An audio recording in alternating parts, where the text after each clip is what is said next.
Yeah, Luke's over here finding me a bunch of cool stuff. That's a good find right there.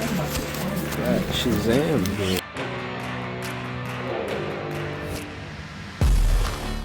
Well, everybody, I just went to my second comic show in 2 weeks, and this time it was even more exciting because I had joining with me my wonderful husband, Luke. Howdy. And everything is always more fun when Luke is around, and especially because Luke does not really know much about comics, but he's recently been showing more and more interest. The more I've been doing this channel, he's been a little bit more exposed to stuff, and so for me, it was, even though the finds I had last week were probably a lot more exciting than this week, it was a lot more fun for me to see him go through those boxes and kind of get that light of joy. Real knobs on it instead of 3D printed. Yeah. Oh, this is the first Deadpool solo series. He first showed up in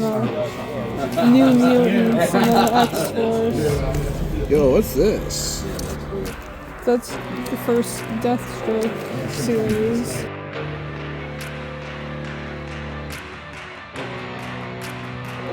Check that out. That's actually interesting.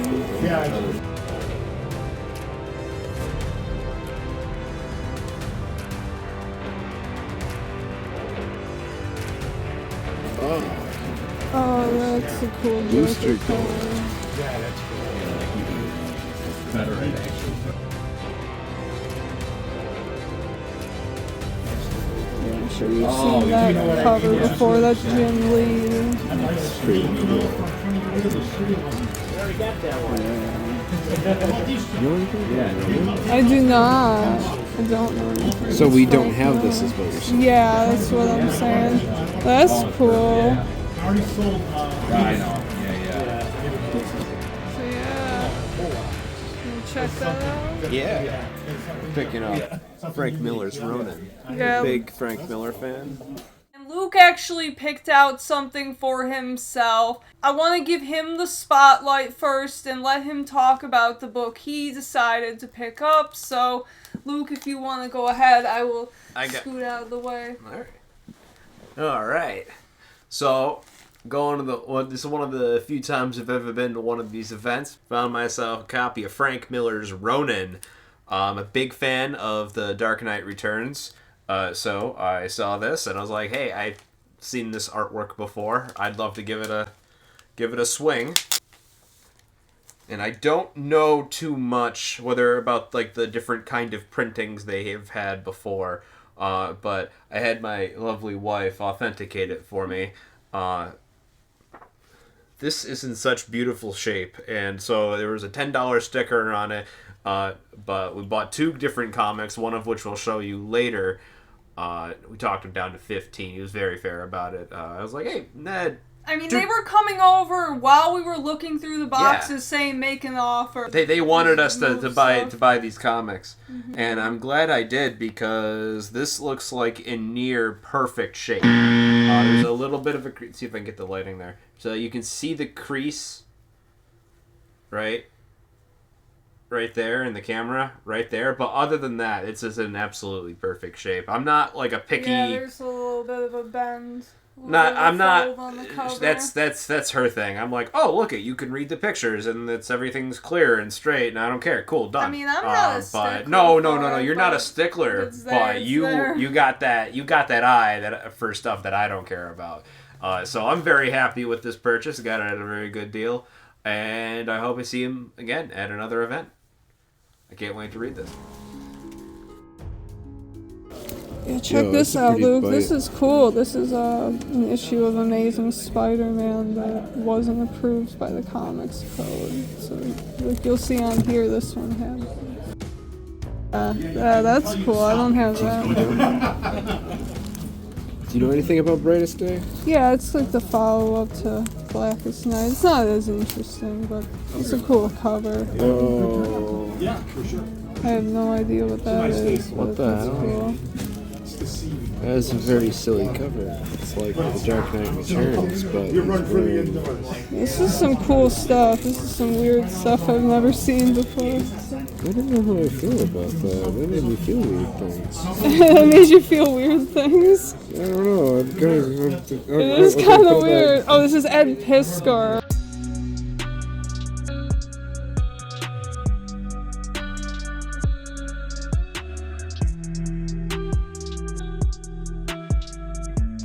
That's a good buy right there. So the same dealer that Luke picked that book out from, I actually picked out one. Luke was actually flipping through a box with some Lobo stuff, and he was showing me a couple things, and I actually noticed this, and this is a book that I do not see often, and when I do, it's always a little bit more money than this, so I think I got a pretty good deal on it. He had it for $10, but again, like Luke said, we got these two books for $15, so $7.50.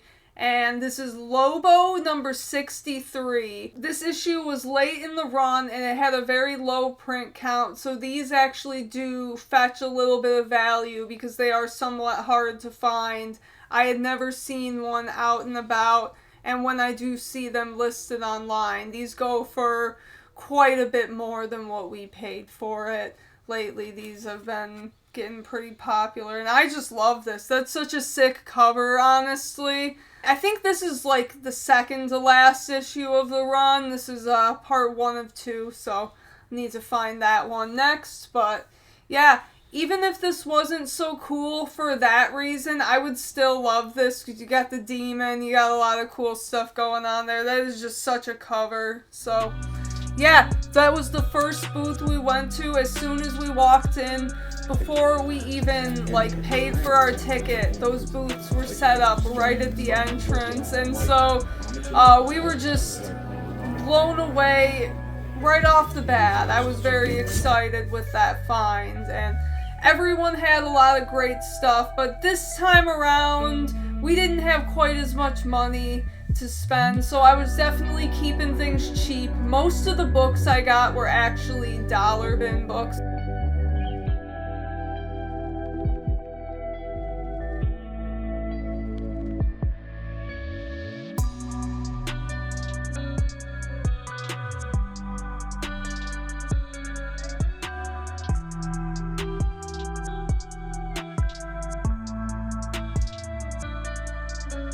This show was organized by a man named Joe D, and these next books I believe were from his booth, and he just said everything's $1. No matter what the sticker price was, whether it was $5, $10, whatever, it was all $1. So I think I picked up 5 books from him. So the first one I grabbed was this Robin annual. This is annual number 3 from the Robin series, and this is when they had the Elseworlds label going on, and I always like to pick these up. I've shown my Elseworlds collection, and I have a few of these annuals, so very cool. Was excited to grab one I didn't have for $1. I've never seen that one before. And then I just grabbed another one for the Detective Comics collection. This is Detective Comics 707. It's cool. Riddler cover. Whoa. Also, really cool. Something I noticed when I picked this up is an advertisement for Final Doom on the back. Right? A lot of those old ads, I don't know, it brings back a time because it's not like they're actually selling anything anymore. You know, so it's just kind of a glimpse into a time gone by. It's kind of cool. So the next dollar book I got was The Spectre Zero from the 0 Hour. And I just thought that was such an eye-catching cover. I absolutely love that. Love the Spectre. I have a few of these 0 Hour issues, so I figured why not pick that up for $1. That is so, so cool. I love that. And then next up, I have a few of these DC Comics Presents, so figured why not check this out for $1. This is Superman and Adam Strange. in DC Comics Presents 83. I'm sorry for the glare, but looks pretty cool. Don't know much about it, but I'm always excited to pick those up. And then the last book I got from that booth is Batman Shadow of the Bat 83. Got this for $1. I believe this is the first appearance of Helena Bertinelli Huntress as Batgirl. I believe that's what it said when I looked it up, so it's pretty cool there. Get that for $1. You were very excited to buy this book, and you put it aside. You're like, I'm thinking I'm going to... Then he runs up behind the guy running in the booth, and he's like, guess what? I don't care what the sticker says. It's $1. Yeah, this one had an $8 sticker on it, but I guess that was stuff he had for a while. He seemed like a very nice man. He seemed like a very nice man, and I got the impression that he was very happy that something that he cared about was going to someone else who also cares about it. So Luke has found something to munch on. Yeah, medical supplies and stuff like that. The catalogs and I can Cool original art. We got all those pieces. Look at that. That's the first Fortress of Solitude.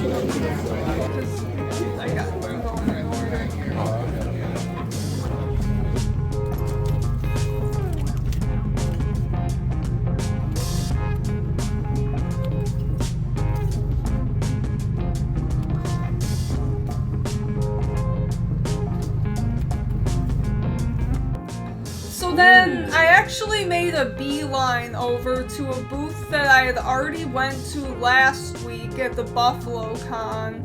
I had seen these guys there, and I had gone through their stuff, and there was one book I passed over that I just couldn't stop thinking about. So when I saw them again this week, I had to just make a beeline over to them and see if they still had it, and they did. I was very excited. This is Adventure Comics 253, and that just makes me so happy because this is the time that Robin went back in time to meet Superboy, and just really cool, really nice little significance as a Batman fan, as a fan of Robin and the Bat family. His Nightwing persona was heavily inspired by Superman. I know they had a very close relationship, and so it'll be cool to see kinda their first real meeting of meeting Clark Kent as a boy. I was kind of flipping through it a little bit. I didn't really read it fully, but I was skimming it, and it looks like a really cute story. So yeah, I was really happy to grab this, and it's definitely a reader copy. That's what the sticker says up there. And yeah, the back cover is torn, and I mean it's complete, but yeah, it's rough, but still cool. There was a Green Arrow and an Aquaman backup story in there, so yeah, I was really excited to grab that, and I got it for $10, so can't pass it up for that price. As a Robin fan, as a Dick Grayson fan, so yeah. Here at Gotham&Glam, we all like Dick here. Yeah. So question here is that a bat? A bat? Or is that just a regular bat? I think it's just a regular I think it's a bat. Because I'm pretty sure it's Superboy's bat. Alright, and then next up, from that same booth, they had a little dollar section. And so I just picked this up. This is a very rough copy. But this is Action Comics number 500. I just really happen to enjoy anniversary issues. Very, very rough copy. And it appears the cover is not fully attached as well. Yeah, the cover is not fully attached. It's on by, the smallest thread. Can't help but be amused by this kind of thing before. About being amused by this kind of quality of comic, because you know what, it's really old, and someone really loved this comic at one point. This didn't get skimmed through and then on a shelf, then years later, decades later, I'm buying it. No, someone loved this comic at one point in time. Someone loved the hell out of this comic, and that's why I don't mind buying the reader copies because it's still, I feel you, I don't know, man. I feel like that's what's important, reading the story. So I went to another booth that was all mostly dollar books. They had a few things that were priced and discounted, but I grabbed a couple dollar books from this guy. This guy had some pretty cool stuff, but there were 2 books in particular that stood out to me that I could not walk out without, especially to find them for $1. So these are books I had not seen yet out and about. This is Wonder Woman, number 96, with a cover of The Joker by Brian Boland. That's very awesome. I'd never seen that out and about, and whenever I see these covers by Brian Boland for Wonder Woman, they always go for a little bit more, so I was happy to find these for $1, and then to go along with it, we have Wonder Woman 97, that Jokerized Wonder Woman right there, and that Brian Boland art. Absolutely love it. Let me have that one again. Let me hold them up together. So yeah, we got these 2 Wonder Woman Brian Boland covers featuring Joker and a Jokerized Wonder Woman right there. It's issue 96 and 97. Very cool, and I'm happy to add those to the collection for just $2. Can't beat it.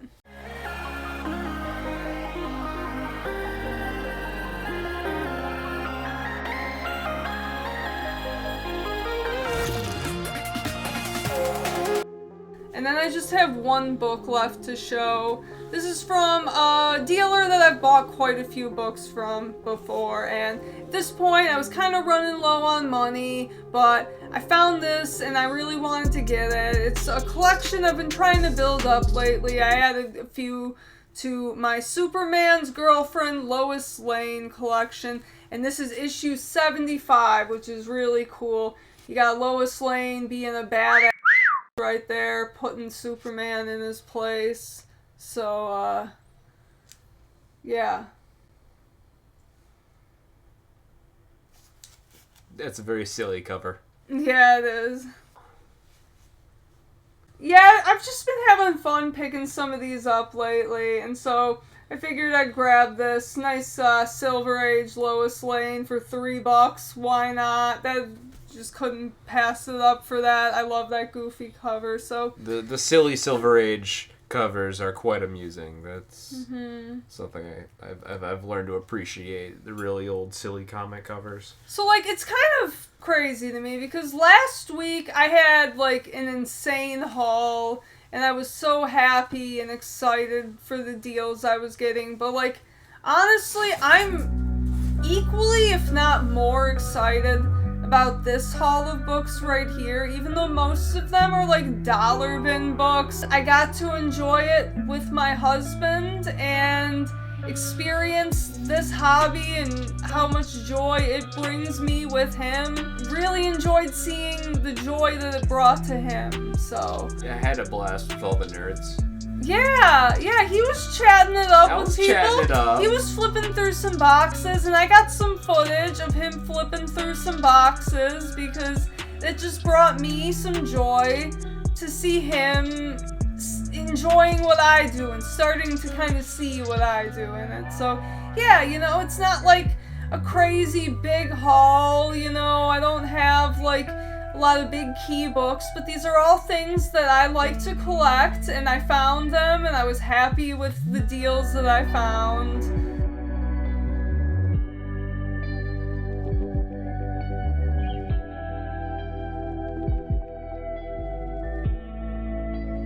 I had an absolute blast, and I can't wait to go to more. So yeah, I think Luke is going to be coming to more comic shows with me, and so yeah, this was really fun.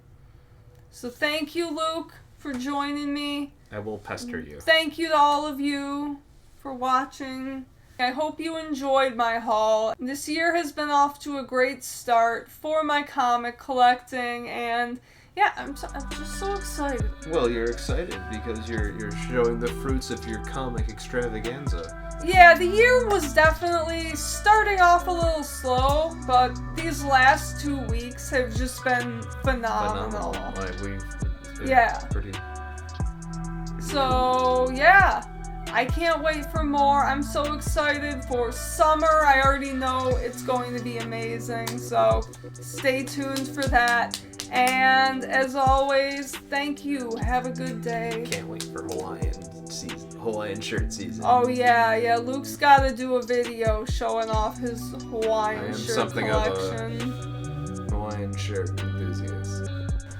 And I wanted to shout out a very nice gentleman that I met at the show. He's a viewer of the channel, and he actually popped into one of my live streams the other night and reminded me of this show. I did know about it, I'd gotten an email, but this guy reminded me of it, and I actually ran into him. So yeah, his name's Joe Tell. I will link his channel in the bio. He has a YouTube channel where he does stuff about music, so pretty cool.